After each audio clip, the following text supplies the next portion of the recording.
Afghanistan 2009, the front line in the war against the Taliban. One of the most dangerous environments in the world and home to 8,300 British troops. For these combat forces, there is the ever-present risk of injury and death. Roger, over. Just a big explosion, and then didn't know what was really going on, and we heard medic. The first thing that came to my mind was, I don't want to be here. But among the thousands of armed soldiers, there is one group of men whose only weapon is the Bible. These are the Royal Navy Chaplains.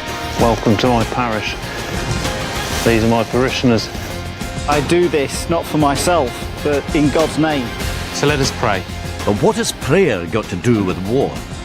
To the Taliban, who believe in a holy war, the answer is obvious. But the British Armed Forces? Do they need men of God on the front line?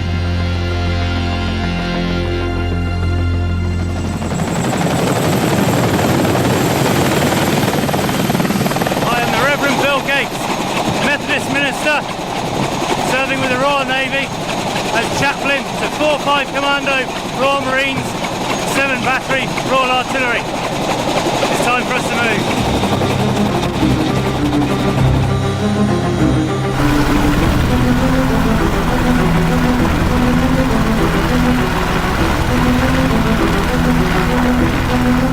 Four years ago, Methodist Bill Gates was ministering in rural Dorset. Today, having been through the full 6-month Green Beret Commando training course, he is part of a small group of chaplains bringing the church to the British Armed Forces in Afghanistan. As a chaplain, you've got people thinking about the essentials, the vitality of life. And a lot of the guys have dealt with their friends dying. Suddenly, I think people think differently and become aware of what's important.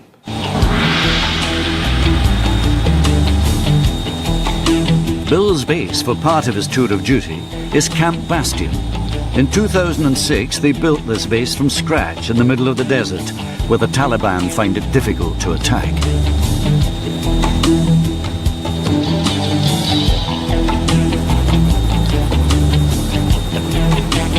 It is here, in the main logistical hub for the British Armed Forces in Afghanistan, that the 2 Army and 7 Royal Navy chaplains have their home.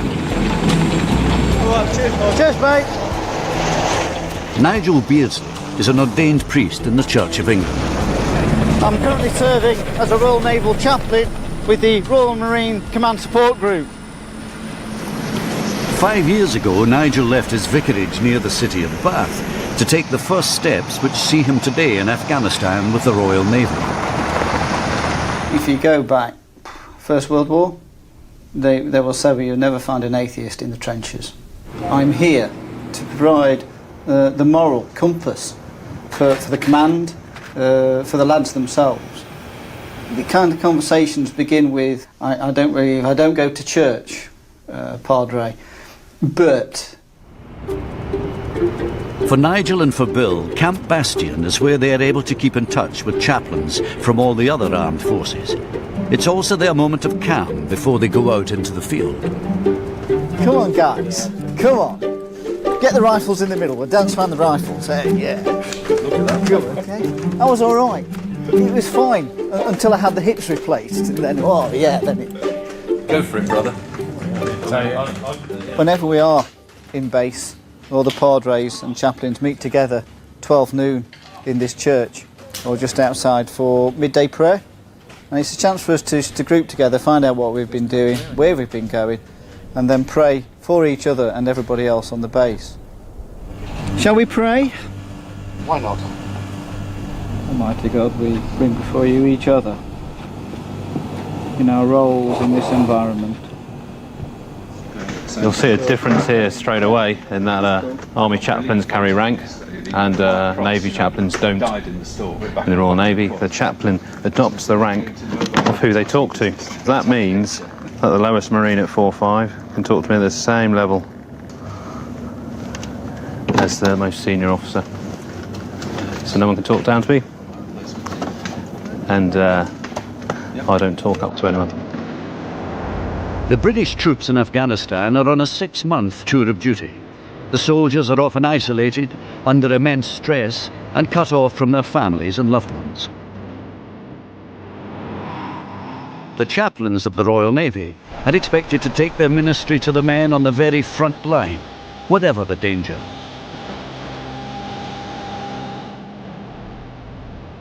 British troops were deployed in Afghanistan in 2001 in support of a UN-sanctioned mission to capture Osama bin Laden and topple the hardline terrorist Islamic regime of the Taliban.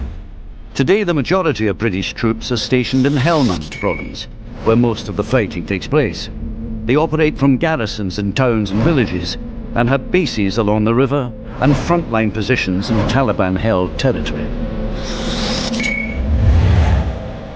For the Taliban, this is a holy war, a clash of Islamic and Christian civilizations, and the British troops, along with the chaplains who serve them, are portrayed as the new crusaders.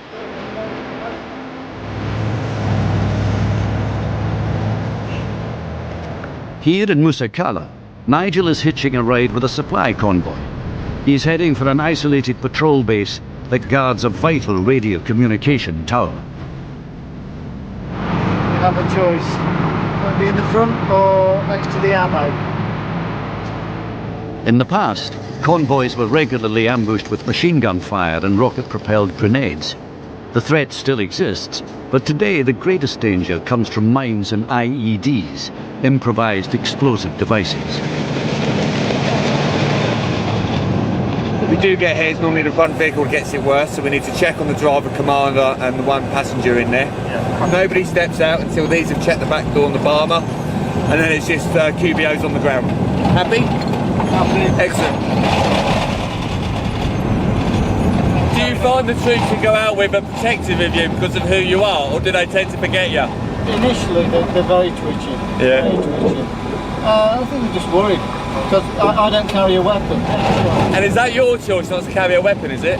No, we don't carry. I thought you carried one for personal protection. No. And you're alright with that? Yeah. Kind of first and foremost, a minister in the Church of England. Even if I had the choice, I don't think I'd be very happy carrying anything. No? Because there'd be that kind of conflict as to who I am. I don't think I would be happy with that somehow. Okay, sir. And you, mate? The radio tower is based on a mountaintop overlooking a valley that until last year was controlled by the Taliban. Since then, the British forces and the Afghan National Army have forced the Taliban further north, and they can now risk foot patrols.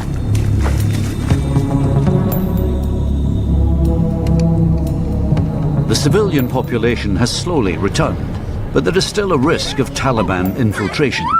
No one, least of all a man with a Bible, is entirely safe here.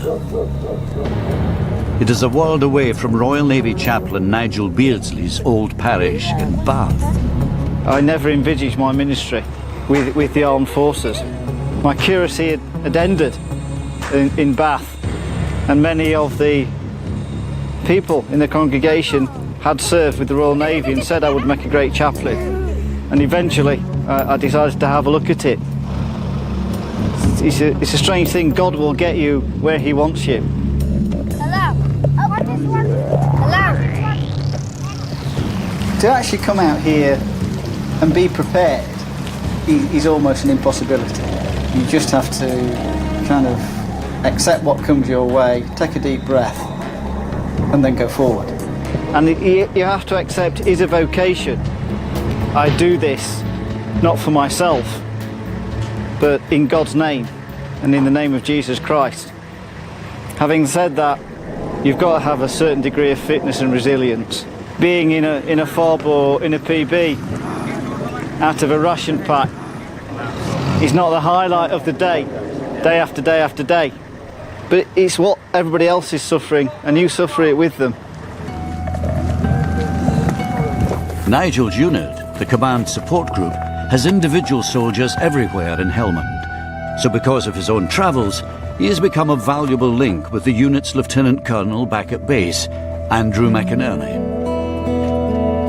The Command Support Group has some 900 people, and those people are in every single forward operating base, and they're in every single PB out across Helmand. I'm not able to get out as much as I would like. So having people like Nigel, like a padre, is absolutely critical to enable me to understand what's going on with the people in the unit.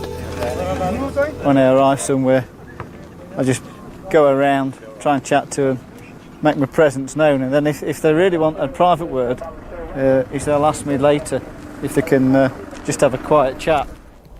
You right? What are we doing, just setting up? Oh, we're just going through some targets. These guys have just come in. So. Oh, right. Hey. When you say just come in, from where? From Eddie. All right. Yeah. I was there at Christmas. Oh, yeah. Where were you? R&R. Yeah, I had a feeling you were going to say that because I can't recall you. I don't want to put you off or anything, but it's in the opposite direction, mate. When they suss you out, and once they've sussed you out, yeah, they will come. They know they can talk to us confidentially, and it is a release for them just to sit and tell us their issues. There may not be an answer to these issues at all, but it's just the fact they've been able to speak to somebody knowing it's not going to go down on record, or people are going to think ill of them because they're not going to be able to do their job because they might have a problem.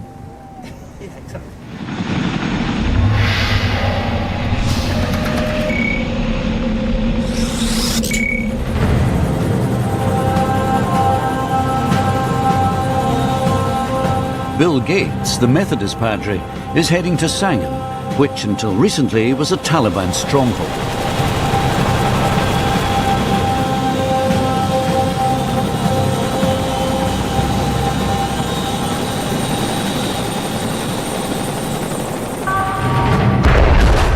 The fight to capture Sangin proved to be one of the hardest battles of the war. Over 1,000 NATO and Afghan troops, including 4 Commando Royal Marines, were involved in the fight to drive out the Taliban. At one point, 16 British troops were killed in the space of a few weeks.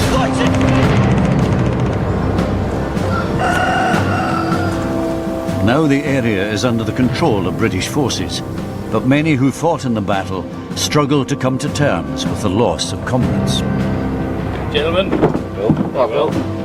They have asked Bill to come and hold a memorial service to mark the anniversary of their deaths. This is my bed space. Wherever I go, take communion wine with me, so that I'm free to do a service as and when. I've got copies of the old Commando prayer book. Before I came out here, I laminated some service sheets. As a Royal Navy chaplain, although I'm a Methodist, all are welcome to church, and as such, this service I do has elements of liturgy from all denominations. I minister to people of all faith and those of no faith as well.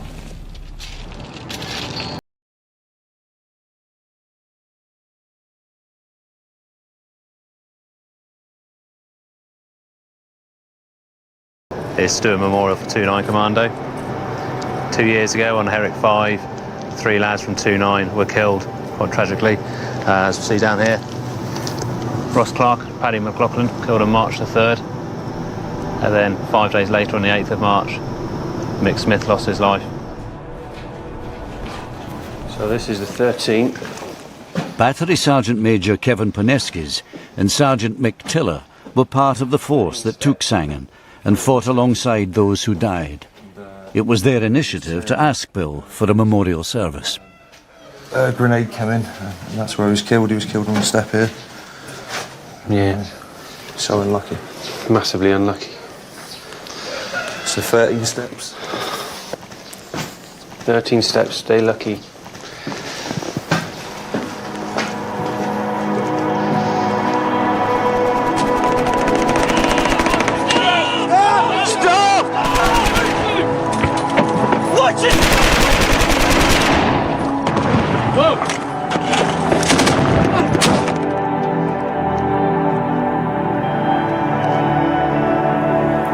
So this is the old rooftop then.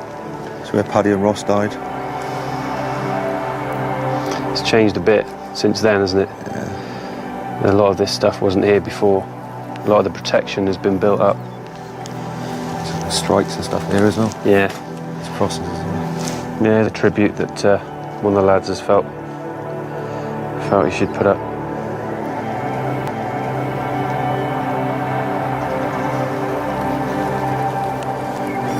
To have memorial services, obviously, it helps us know that if we are killed ourselves, then we can see that other people won't forget us. Yeah. It doesn't take one service and one ceremony for you to actually come to terms with the fact that somebody's gone. I think it does take time.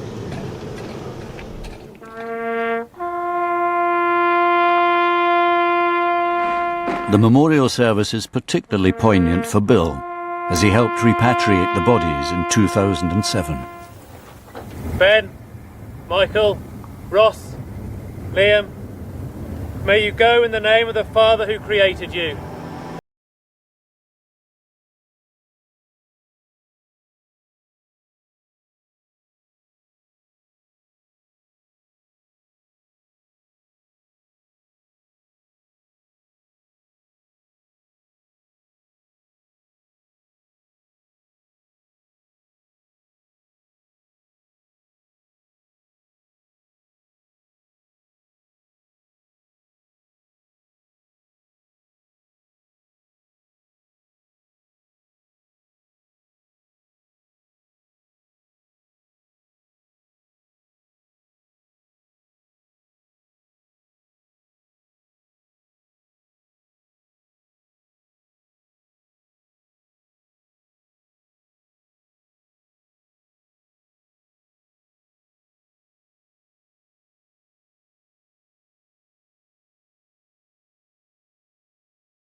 And I had no words to say. I'd run out of words to say to God. Let me not beg for the stilling of pain, but for the heart to conquer it. Let me not fail those who have placed their trust in me, but let my green beret remind me daily of the high traditions of Commando service. Parade, turn, full, out. Whenever we do a memorial service, the question often comes up, what are we doing here? What are we achieving? Here in Sangin, this is a very different place to 2 years ago. The town was empty. There was no one there except for Taliban. Here we are now, houses are full, shops are open, and people feel safe.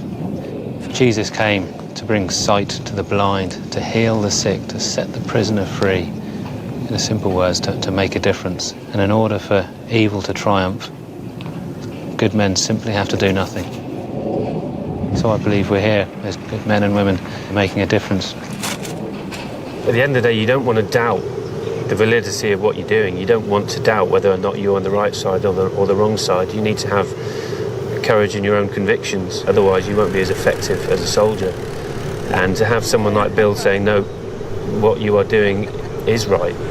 What you are doing isn't wrong. Helps. Whether you're religious or not. Absolutely. Yeah. Marjorie, take care. Have a work with St. Peter for me, won't you? Part of our role here is the moral compass. They know that if anything is amiss, we would say it is our duty. And I think there's a slight sense of relief that us being there, they know that they are doing the right thing. And we actually don't carry any authority. As a chaplain, we can't do any order. However, if anything was seen that does not comply with the Geneva Conventions, we have a duty to act. Hopefully, I would have the courage to stand up and say, no, I'm sorry guys, this is not on. We cannot do this.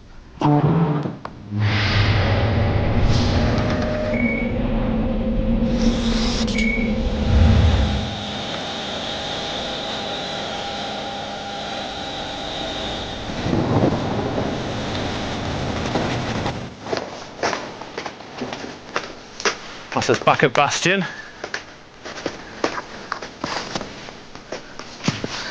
I don't have bed spaces all round. the 6 locations 4-5 Commando are at.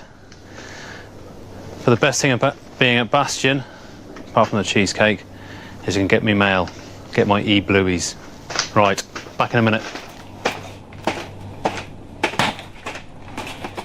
I managed to catch a lot of the lads relaxed, if you know what I mean. There's a few. Back at Camp Bastion, Bill updates the Royal Navy website, a vital source of information for the families back home. The Royal Marine photographer, Nick Tryon, provides the pictures. What I might do then is just do a Smalley Rovey Rev. Or Roving Rev, sorry. Rovey Rev? Yeah. Come on, get typing. This is quite an important part of my job. The Royal Navy community website provides a link from here to the folks back home about the silly things the lads get up to. Just trying to reassure and allay some of the fears that the families back home may have. And in turn, there's the capability for them to send in messages and emails to myself and to Nick. He does the fops, I do the dits. Just takes me a while to write them.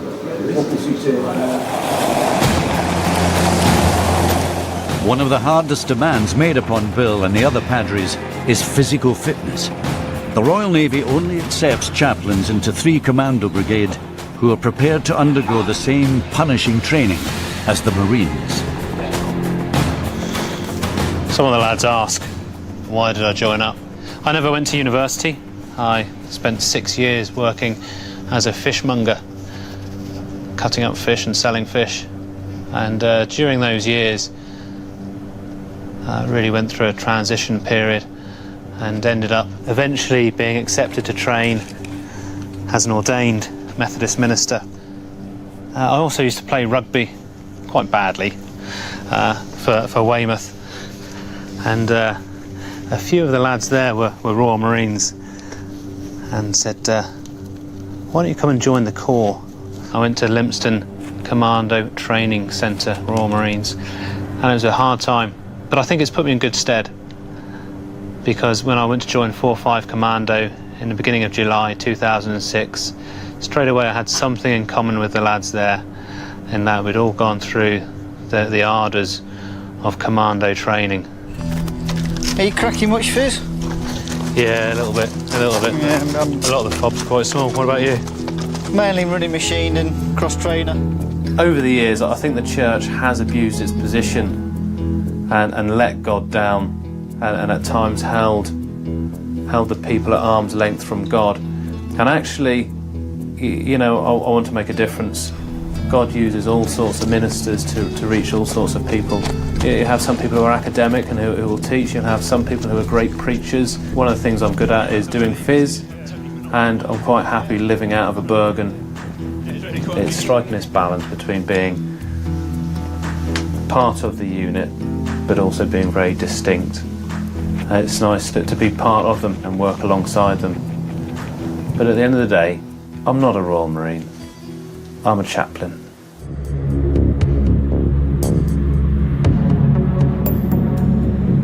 For the Royal Navy padres, the stay in the relative safety of Camp Bastion is never a long one.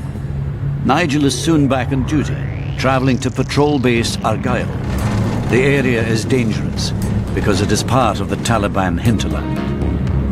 Quite a few of my journeys have been in the back of a wagon. You shoot in a box. You feel every jolt because you can't see the road that's coming ahead. You're wearing your body armour, you've got all the weight. You just kind of sat, waiting. Will this be the trip? I used to think that it would be the front vehicle that would always hit a mine, but during this tour I've had to visit the hospital and see guys who have been in the 4th or 5th vehicle. And you can't help but sense your own mortality. You know, and these guys do it day in, day out. Where they are, I go.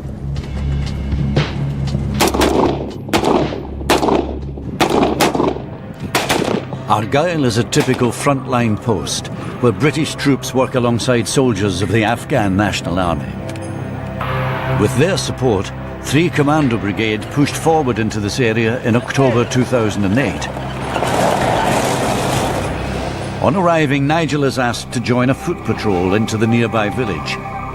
He will be the only man in the patrol without a weapon, and he is committed to not picking one up, even in an emergency. As soon as you pick up a weapon, you're a combatant. As tempting as it may be, it's probably best that I relieve a medic or somebody else who is trained in fighting, rather than trying to pick up a weapon that's not set for me, and it'd probably be a far greater hindrance than any good whatsoever. We're going to go through a local area, which has a bazaar. I'm always looking to try and keep in the footsteps of the guy in front, and also look for areas that might be disturbed or that may be a risk. I'm eyes and ears as much as anybody else. And in this arena, that's as vital as anybody with a weapon.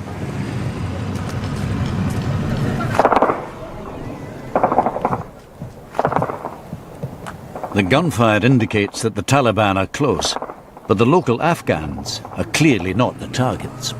George, going this way. Going that way.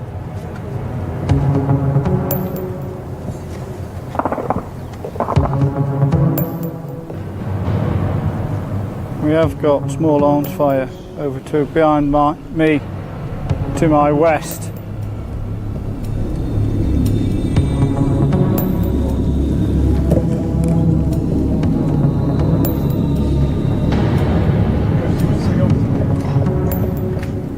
Get closer out there, mate. Prepare to move. We're moving. Follow on, Padre. Yeah. I've got you. Okay, mate. Follow on. Normally a walk in these temperatures would be quite nice, but it's exceptionally unnerving.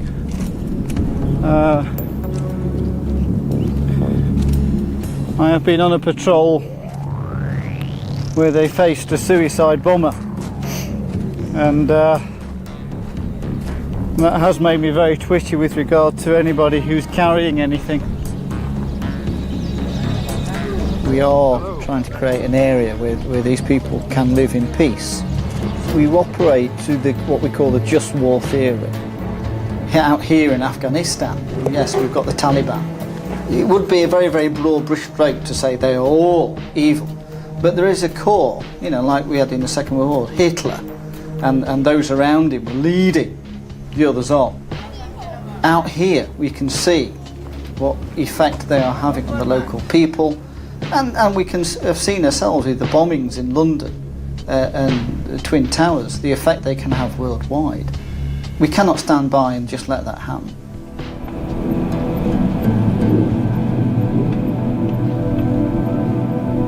Back at base, with the mission accomplished, it's time for the soldiers to relax. It's an opportunity too for Nigel to get to know the men better. You know this cup of tea? He's taking a long time, isn't it? You're going to do that over me as well, aren't you? More tea, Vicar. More tea. Yeah, here we go. More tea, Vicar. Shortbread, Vicar. Yeah. Shortbread. They've been here an awful long time, and it's not actually pleasant conditions here. Sometimes it does get silly. It gets silly and infantile. And sometimes you've just got to say, in this arena, where they're facing patrols day in, day out, round here, I term it cheeky. Hey, get that one. No, I don't know what he's doing. What is he? Oh no. The trick is, when it gets very, very silly, it's being able to leave with grace. Oh my God! Oh God, Padre, see who you got to work with? I know. You got to work with us, Doc. What do you mean? It's terrible. You've got to work. I've got months of work here, months of work. Right, enough of the stupidity.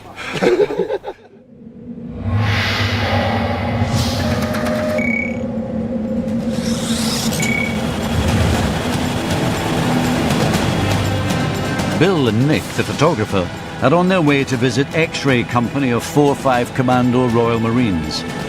Bill trained with many of these men and considers himself to be part of their family. Since he last saw them 2 months ago, they have suffered several casualties. my strike! The Nole area not only contains Taliban fighters, it is also controlled by drug traffickers. They are extremely tough opponents for the Royal Marines.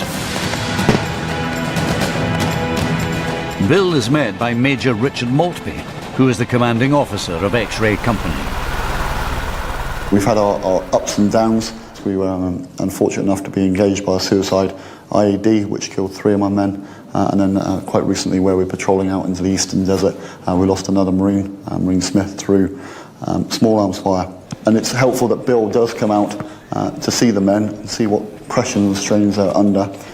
Also, those with religious views can go to the service, which he'll hold on Sunday. Building up local infrastructure is an important part of Major Maltby's mission. His engineers recently completed this new bridge, but in the process, they destroyed some fields. And now the locals are asking for compensation. How much do you want for the wall? دیوال لپاره وای څوره پیسې غواړي نو چې دغه دیوال لپاره خو ما مصرف دې پر سړي خپل خوایا کېږي د بل مار غواړي څوره زما سره کې حساب ورته کوم لکه افغاني تمام ما درسید یعنی 2000 How many of these shures do you ever attend? Very few. My focus is on you guys, and I never spend long enough in one place to build up relationships with the locals. Well, obviously yourself and Reg and the boss here, you know, the locals know who you are.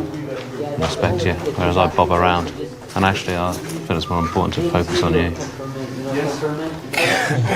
Can you tell Jay to stand by with more bags of grain? How many more? Just stand by with more. I've known Bill for a couple of years now. Very supportive. He'll just pull you to the side. He's always got time for you. You don't hold anything back, and he doesn't judge you on it. Every time I see him, like, it brings a smile straight away. You're just like, you're pretty much like, what is he doing out here? But at the same time, you're just like, yeah, hoof and blow. He's one of us. Bill has good reason to focus on the welfare of his Marines. A few weeks ago, one of them was shot by a sniper. 3 others were killed by a 12-year-old boy. He had a wheelbarrow full of explosives. Obviously that was a mega shock to everybody. Although we knew there was a risk of suicide, the fact that it actually happened and they used a boy was atrocious. The thing is, out here, a lot of the younger lads haven't even had death in the family.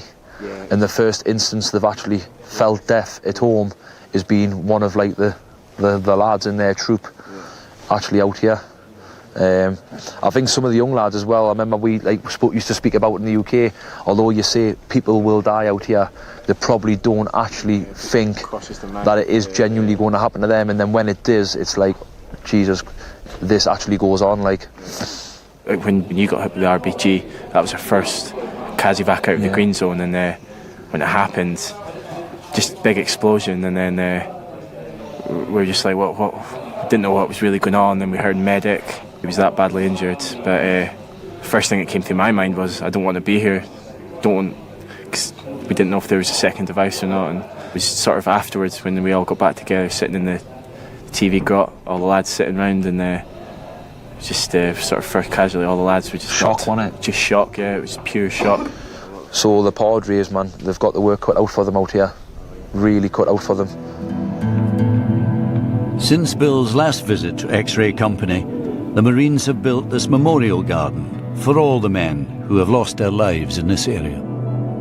I think the reason we did this, did the crosses, did the sort of this area, mostly it made me feel better. Made me feel like I was doing something after people got killed, and it gave the lads somewhere to come. I know quite a few lads have come up to me and said it's good to have somewhere just to come over and have 5 minutes on their own.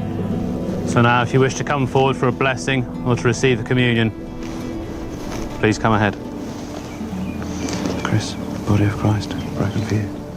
Religion means different things to different people. I know that sounds obvious, but you'll find that people will attend masses like this and that wouldn't do it at home.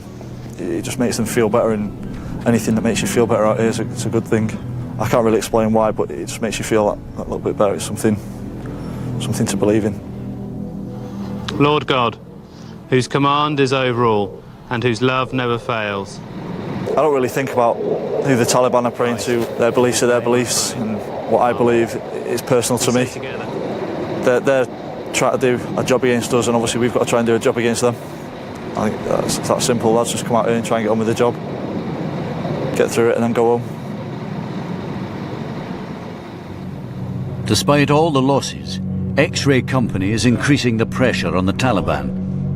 Major Maltby is briefing his men for a company-strength patrol back into the territory where Marine Smith was shot 2 weeks ago. He has asked Bill to come along. X-Ray Company group are to conduct a ground domination patrol to the Desert Wadi in order to disrupt enemy forces' activity. Medical, be prepared to receive casualties and prepare for murder if required. Always attend those orders groups just so I can get a feel for what's going on. Look on the map, look at the objectives, if we get lost. It's important to know where we're going.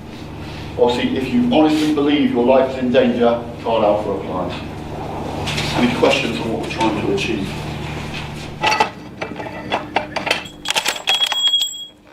Clear. Clear. Basically what we're doing is we're just starting our battle prep for tomorrow.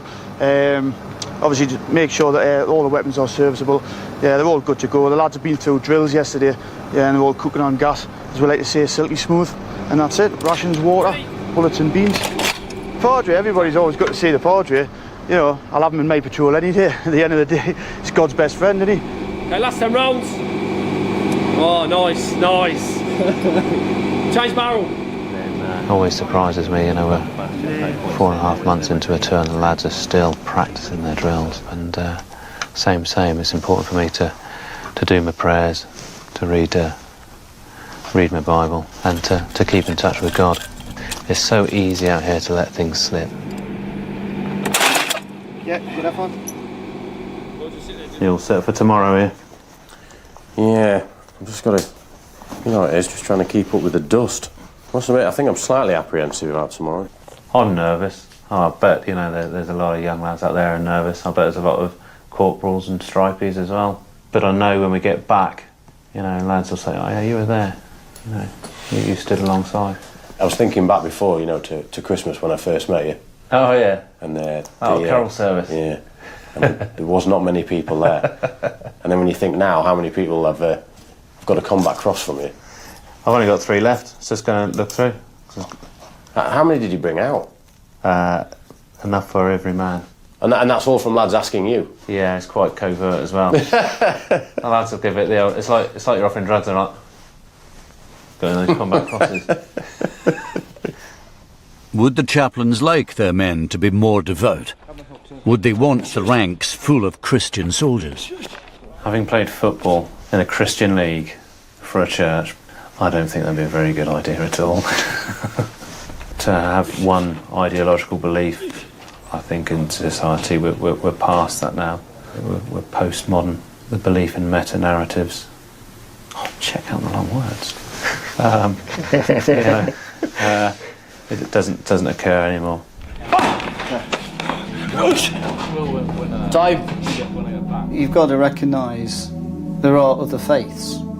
You've got to understand people have different journeys. The Crusades were long centuries ago, and I don't like horses, so you won't find me on one with a charger going down with my red cross emblazoned on my white thing. This is not a crusade. It's nowhere near. For Nigel, a key objective of his tour is to establish a relationship with local religious leaders.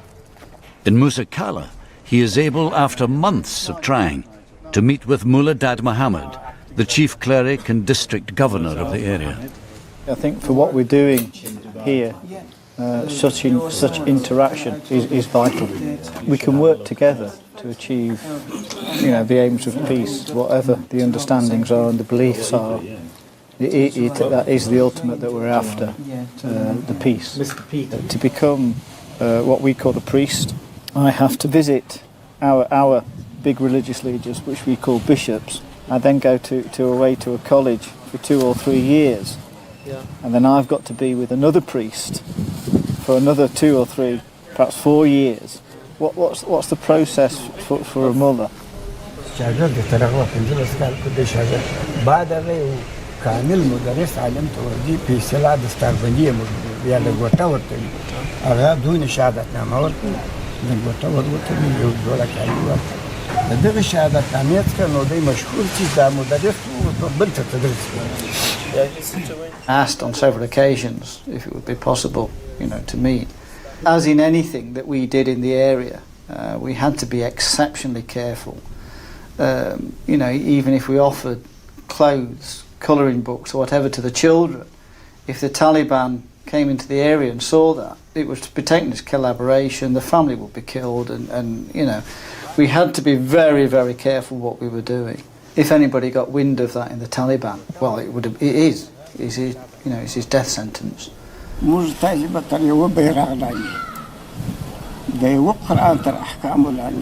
عصرتي سعد إسلام مجد القرآن تعبدي تأخير كشراسي ترى هو بيراغلاني بمجد الجنة تدخير تاي تغارو جري بشارة تستمر يو جان من أنا شو الحديث مجد الإسلام الأحكام يا أخبل بشتنكي دا مجد يو علم من أنا. When I asked whether he was willing to meet others that followed me, and he said yes, almost like bring it on, it was a huge courageous move on his part, and I suppose you could almost say it was one of the highlights of my tour.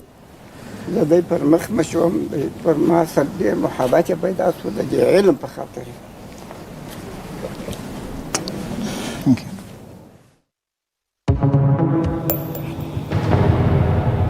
Nole, 6 a.m. Chaplain Bill Gates has been on patrol for 2 hours.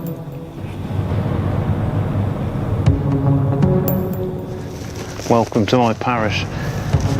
These are my parishioners, 4-5 Commando.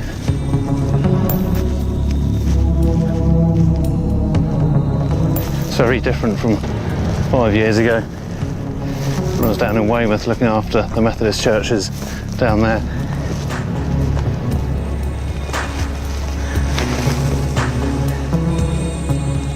As it's beginning to get light now,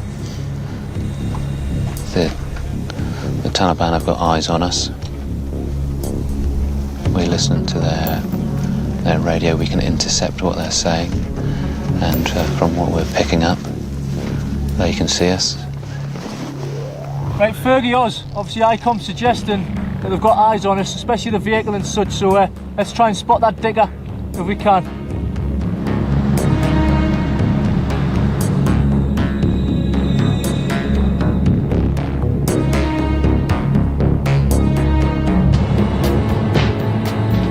The majority of the patrols are just searching the compounds, but there are a lot of finds throughout this Sangin area. This is part of the patrol, then to exploit and search the ground to find the explosives.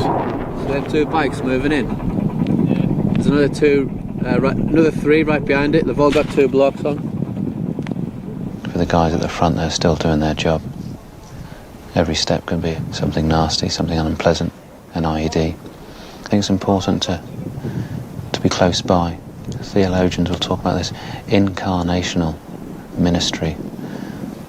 It's all about being alongside, being in the midst.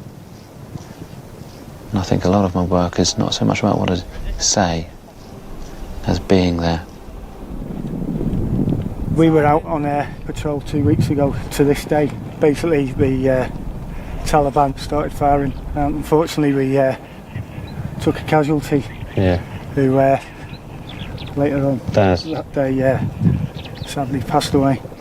The lads seem to be quite resilient though. They seem to be... The thing is, you have a small memorial service and then you start preparing to go back out on the ground. Yeah. Every time you come out you just hope that obviously you get back to the fob with no casualties. Yeah, Roger, what I want you to do is keep your Bravo firm at the moment. I'm going to move the 40 Alpha call sign now while the Bravo moves back to the cache location. Yeah, the blokes have found a small weapons cache down in a derelict compound. Just searched the surrounding area. Just waiting on the EOD to come out so they can destroy that cache.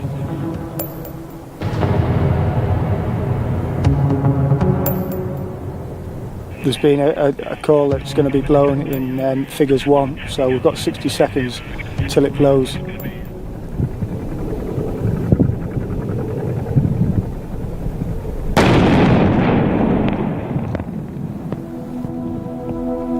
I'd never claim to have all the answers, and as such, I think it's quite wrong to come out with trite, simplistic answers. For me, God is great, is vast, and is beyond comprehension. Paul writes, at the time it's as if we look through a glass dimly, but when we get to glory, all will be revealed. And I really believe that. So I don't have all the answers, but for the lads, I do try and listen to what they're saying, and then try and point them in the right direction. But there's no satisfactory, immediate answer to any of their questions. I've found God to be good, and as such, I recommend him to the lads.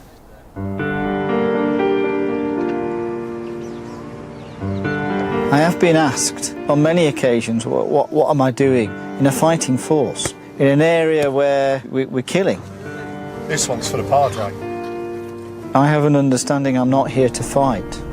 I'm here as a spiritual person to give a moral level to those in command and the guys and girls on the ground. I'm here for them, not to necessarily condone war, but to try and bring peace and understanding. What does everyone have? Everyone else want a brew? Yeah, I'll have a tea, please, big man. I want to have 22 steps, Jordan.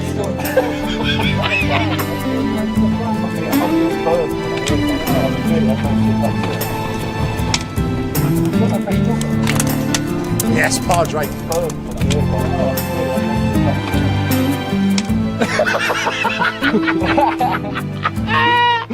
Oh my God.